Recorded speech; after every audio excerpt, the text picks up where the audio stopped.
ಮಾನವೀಯ ಸ್ನೇಹಿತರ ಒಕ್ಕೂಟ ಕೊಡಗು ಜಿಲ್ಲಾ ವಾರ್ತೆ ಓದುತ್ತಿರುವವರು ಇಂದಿರಾ ಎ.ಎಚ್. ಮಡಿಕೇರಿ.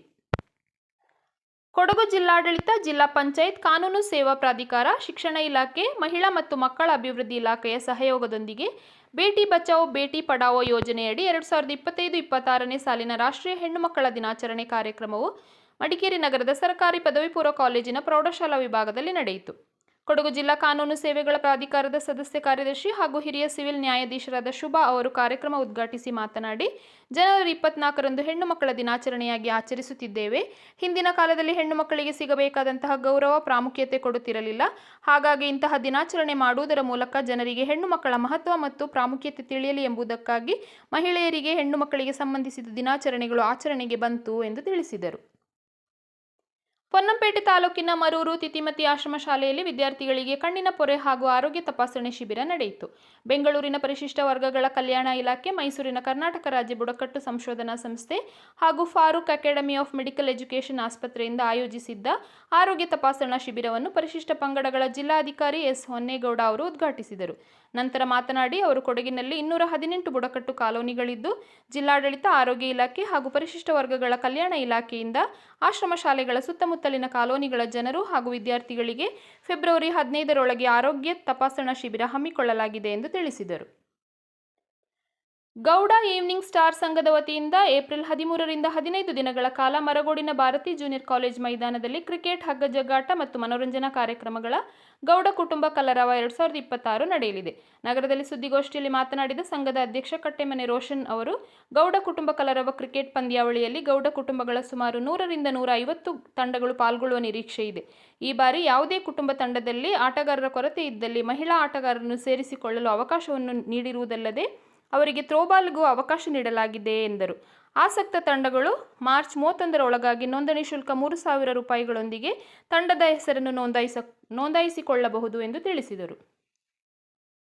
ಮೈಸೂರಿನಿಂದ ಕೊಡಗು ಜಿಲ್ಲೆಯ ಕುಶಾಲನಗರದವರೆಗಿನ ಉದ್ದೇಶಿತ ರೈಲು ಸಂಪರ್ಕ ಯೋಜನೆ ಸ್ಥಗಿತವಾಗಿಲ್ಲ, ಬದಲಾಗಿ ಹಿನ್ನಡೆಯಾಗಿದೆ. ಭೂಸ್ವಾಧೀನ ಪ್ರಕ್ರಿಯೆಯಲ್ಲಿನ ರಾಜ್ಯ ಸರ್ಕಾರದ ವಿಳಂಬವೇ ಇದಕ್ಕೆ ಪ್ರಮುಖ ಕಾರಣವೆಂದು ಮೈಸೂರು ಕೊಡಗು ಸಂಸದ ಯದುವೀರ್ ಒಡೆಯರ್ ಸ್ಪಷ್ಟಪಡಿಸಿದ್ದಾರೆ. ಸುದ್ದಿಗಾರರೊಂದಿಗೆ ಮಾತನಾಡಿದ ಅವರು, ರೈಲು ಮಾರ್ಗದ ಈ ಯೋಜನೆ ಜಾರಿಯಾಗುವ ಪ್ರದೇಶಗಳಲ್ಲಿ ರಾಜ್ಯ ಸರ್ಕಾರ ಭೂಸ್ವಾಧೀನ ಪ್ರಕ್ರಿಯೆ ಕೈಗೊಳ್ಳಬೇಕಾಗಿತ್ತು. ಆದರೆ ಸಾಕಷ್ಟು ಮನವಿ ಬಳಿಕವೂ ಭೂಸ್ವಾಧೀನ ನಡೆಸದೆ ವಿಳಂಬ ನೀತಿ ಅನುಸರಿಸಿದೆ ಎಂದು ಟೀಕಿಸಿದರು. ಮತ್ತೊಮ್ಮೆ ರಾಜ್ಯ ಸರ್ಕಾರಕ್ಕೆ ಯೋಜನೆ ಬಗ್ಗೆ ಮನವರಿಕೆ ಮಾಡಿ ಭೂಸ್ವಾಧೀನ ಪ್ರಕ್ರಿಯೆಗೆ ಚಾಲನೆ ನೀಡುವಂತೆ ಕೋರಲಾಗುತ್ತದೆ ಎಂದು ತಿಳಿಸಿದರು. ಮಾಹಿತಿ ಮತ್ತು ಸಂವಹನ ತಂತ್ರಜ್ಞಾನದ ರಾಷ್ಟ್ರೀಯ ಉತ್ತಮ ಶಿಕ್ಷಕ ಪ್ರಶಸ್ತಿ ಪುರಸ್ಕೃತರು ಹಾಗೂ ಸೋಮವಾರಪೇಟೆ ತಾಲೂಕು ಹಂಡ್ಲಿ ಸರ್ಕಾರಿ ಪ್ರೌಢಶಾಲೆಯ ಇಂಗ್ಲಿಷ್ ಭಾಷಾ ಶಿಕ್ಷಕ ವಿಕ್ರಾಂತ್ ಕೇಳ್ಕರ್ ಅವರು ಎಸ್ಎಸ್ಎಲ್ಸಿ ಇಂಗ್ಲಿಷ್ ಪರೀಕ್ಷೆಯ ಫಲಿತಾಂಶ ಅಭಿವೃದ್ಧಿಗಾಗಿ ಕಲಿಕೆಯಲ್ಲಿ ಹಿಂದುಳಿದ ವಿದ್ಯಾರ್ಥಿಗಳಿಗಾಗಿ ಸರಳ ವಿಧಾನದಲ್ಲಿ ಸಿದ್ಧಪಡಿಸಿರುವ ಇಮ್ಯಾಜಿನೇಟೆಡ್ ಲೆಸನ್ಸ್ ಎಸ್ಎಸ್ಎಲ್ಸಿ ಇಂಗ್ಲಿಷ್ ಪಾಠಗಳು ನನ್ನ ಕಲ್ಪನೆಯಂತೆ ಎಂಬ ಆಂಗ್ಲ ಭಾಷಾ ಕಲಿಕಾ ಪುಸ್ತಕವನ್ನು ಕೂಡಿಗೆಯ ಜಿಲ್ಲಾ ಶಿಕ್ಷಣ ಮತ್ತು ತರಬೇತಿ ಸಂಸ್ಥೆಯಲ್ಲಿ ಡಯಟ್ ಸಂಸ್ಥೆಯ ಪ್ರಾಂಶುಪಾಲರು ಹಾಗೂ ಶಾಲಾ ಶಿಕ್ಷಣ ಇಲಾಖೆಯ ಉಪನಿರ್ದೇಶಕ ರಾಮಚಂದ್ರ ರಾಜ್ ಅರಸ್ ಅವರು ಬಿಡುಗಡೆಗೊಳಿಸಿದರು. ನಂತರ ಮಾತನಾಡಿದ ಅವರು, ಗ್ರಾಮಾಂತರ ಪ್ರದೇಶ ಹಾಗೂ ಕನ್ನಡ ಮಾಧ್ಯಮದ ಕೆಲವು ವಿದ್ಯಾರ್ಥಿಗಳಿಗೆ ಕಬ್ಬಿಣದ ಕಡಲೆ ಎನಿಸಿರುವ ಇಂಗ್ಲಿಷ್ ಭಾಷಾ ಕಲಿಕೆಯನ್ನು ಹಿಂದುಳಿದ ವಿದ್ಯಾರ್ಥಿಯ ಕಲಿಕೆಯನ್ನು ಉತ್ತಮಪಡಿಸಲು ಹಂಡ್ಲಿ ಸರ್ಕಾರಿ ಪ್ರೌಢಶಾಲೆಯ ಇಂಗ್ಲಿಷ್ ಭಾಷಾ ಶಿಕ್ಷಕರಾದ ವಿಕ್ರಾಂತ್ ಕೇಳ್ಕರ್ ಸಿದ್ಧಪಡಿಸಿರುವ ಈ ಪುಸ್ತಕವು ಕಲಿಕೆಯಲ್ಲಿ ಹಿಂದುಳಿದ ಹಾಗೂ ಗ್ರಾಮೀಣ ಪ್ರದೇಶದ ವಿದ್ಯಾರ್ಥಿಗಳಿಗೆ ಆಂಗ್ಲ ಭಾಷಾ ಕಲಿಕೆಯಲ್ಲಿ ಆಗುತ್ತಿರುವ ಕ್ಲಿಷ್ಟತೆ ನಿವಾರಿಸಲು, ಪಾಠಗಳು ಸುಲಭವಾಗಿ ಅರ್ಥವಾಗುವಂತೆ ಮಾಡಲು ಸಹಕಾರಿಯಾಗಿದೆ ಎಂದು ತಿಳಿಸಿದರು. ಕೊಡಗು ಜಿಲ್ಲೆಯ ಸುಂಟಿಕೊಪ್ಪ ಆಲ್ ಇಂಡಿಯಾ ಫುಟ್ಬಾಲ್ ಹಬ್ಬಕ್ಕೆ ಸಾಕ್ಷಿಯಾಗಲು ಸಜ್ಜಾಗಿದೆ. ಮಿಡ್ ಸಿಟಿ ಎಸ್ಎಂ ವತಿಯಿಂದ 3ನೇ ವರ್ಷದ ಆಲ್ ಇಂಡಿಯಾ ಫುಟ್ಬಾಲ್ ಪಂದ್ಯಾವಳಿ ಜನವರಿ 30, 31 ಹಾಗೂ ಫೆಬ್ರವರಿ 1ರಂದು ಸುಂಟಿಕೊಪ್ಪದ ಜಿಎಂಪಿ ಶಾಲಾ ಮೈದಾನದಲ್ಲಿ ನಡೆಯಲಿದ್ದು, ದೇಶದ ವಿವಿಧ ರಾಜ್ಯಗಳಿಂದ ತಂಡಗಳು ಭಾಗವಹಿಸುತ್ತಿದ್ದು, ಈ ಪ್ರತಿಷ್ಠಿತ ಟೂರ್ನಿಯಲ್ಲಿ ಒಟ್ಟು 32 ತಂಡಗಳಿಗೆ ಮಾತ್ರ ಅವಕಾಶ ನೀಡಲಾಗಿದ್ದು, ಈಗಾಗಲೇ ಫುಟ್ಬಾಲ್ ವಲಯದಲ್ಲಿ ಭಾರೀ ಸಂಚಲನ ಸೃಷ್ಟಿಸಿದೆ. ಯುವ ಕ್ರೀಡಾಳುಗಳ ಪ್ರತಿಭೆ ಪ್ರದರ್ಶನಕ್ಕೆ ವೇದಿಕೆಯಾಗಲಿರುವ ಈ ಪಂದ್ಯಾವಳಿ ಕೊಡಗು ಜಿಲ್ಲೆಯ ಕ್ರೀಡಾ ಇತಿಹಾಸದಲ್ಲಿ ಮಹತ್ವದ ಸ್ಥಾನ ಪಡೆಯಲಿದೆ ಎಂಬ ಅಭಿಪ್ರಾಯ ವ್ಯಕ್ತವಾಗಿದೆ. ಪಂದ್ಯಾವಳಿಯ ವಿಜೇತ ತಂಡಕ್ಕೆ ₹2,05,000 ನಗದು ಬಹುಮಾನ, ದ್ವಿತೀಯ ಸ್ಥಾನ ಪಡೆದ ತಂಡಕ್ಕೆ ₹1,05,000 ನಗದು ಬಹುಮಾನ ಹಾಗೂ ಆಕರ್ಷಕ ಟ್ರೋಫಿಗಳನ್ನು ನೀಡಲಾಗುವುದು. ಇಷ್ಟು ದೊಡ್ಡ ಮೊತ್ತದ ಬಹುಮಾನ ಘೋಷಣೆಯೇ ದೇಶಾದ್ಯಂತ ತಂಡಗಳನ್ನು ಆಕರ್ಷಿಸುತ್ತಿದೆ. ಟೂರ್ನಿಗೆ ಪ್ರವೇಶ ಶುಲ್ಕವನ್ನು ₹8,000 ಎಂದು ನಿಗದಿಪಡಿಸಲಾಗಿದೆ ಎಂದು ಆಯೋಜಕರು ತಿಳಿಸಿದ್ದಾರೆ. ಪ್ರತಿಭೆಗಳಿಗೆ ಸೂಕ್ತ ವೇದಿಕೆ ಒದಗಿಸಿ ಅವರಲ್ಲಿನ ಕಲೆಯನ್ನು ಪ್ರೋತ್ಸಾಹಿಸುವ ಮೂಲಕ ಕಲಾವಿದರ ಬೆನ್ನು ತಟ್ಟುವ ಕೆಲಸ ಮಾಡಬೇಕಿದೆ ಎಂದು ಕರ್ನಾಟಕ ಸಾಂಸ್ಕೃತಿಕ ಹಾಗೂ ಸಾಹಿತ್ಯ ಪರಿಷತ್ತಿನ ಕೊಡಗು ಜಿಲ್ಲಾಧ್ಯಕ್ಷೆ ಡಾಕ್ಟರ್ ನಯನಾ ಹರಿಶ್ಚಂದ್ರ ಹೇಳಿದರು. ಕರ್ನಾಟಕ ಸಾಂಸ್ಕೃತಿಕ ಹಾಗೂ ಸಾಹಿತ್ಯ ಪರಿಷತ್ತು ಆಶ್ರಯದಲ್ಲಿ ಗುಮ್ಮನಕೊಲ್ಲಿಯ ವಾಲ್ಮೀಕಿ ಭವನದಲ್ಲಿ ನಡೆದ ಸ್ವರ ಸಂಭ್ರಮ ಕರೋಕೆ ಗಾಯನ ಸಮಾರಂಭದ ಅಧ್ಯಕ್ಷತೆ ವಹಿಸಿ ಮಾತನಾಡಿದರು. ಸ್ವರ ಸಂಭ್ರಮ ಸ್ಪರ್ಧಾ ಕಾರ್ಯಕ್ರಮವಲ್ಲ, ಬದಲಿಗೆ ಪ್ರತಿಭೆಗಳನ್ನು ಪ್ರೋತ್ಸಾಹಿಸುವ ವೇದಿಕೆಯಾಗಿದೆ. ಸಂಗೀತ ನಮ್ಮ ಜೀವನದ ಅವಿಭಾಜ್ಯ ಅಂಗ. ಸುಮಧುರ ಗೀತೆಗಳು ಮನಸ್ಸಿನ ದಣಿವಾರಿಸುತ್ತದೆ. ಈ ನಿಟ್ಟಿನಲ್ಲಿ ಗಾಯನ ಕಲಾವಿದರನ್ನು ಪ್ರೋತ್ಸಾಹಿಸಲು, ಕಲೆಯನ್ನು ಪರಿಚಯಿಸಲು ಇಂತಹ ಕಾರ್ಯಕ್ರಮಗಳು ಅತ್ಯವಶ್ಯಕ ಎಂದು ಅವರು ತಿಳಿಸಿದರು.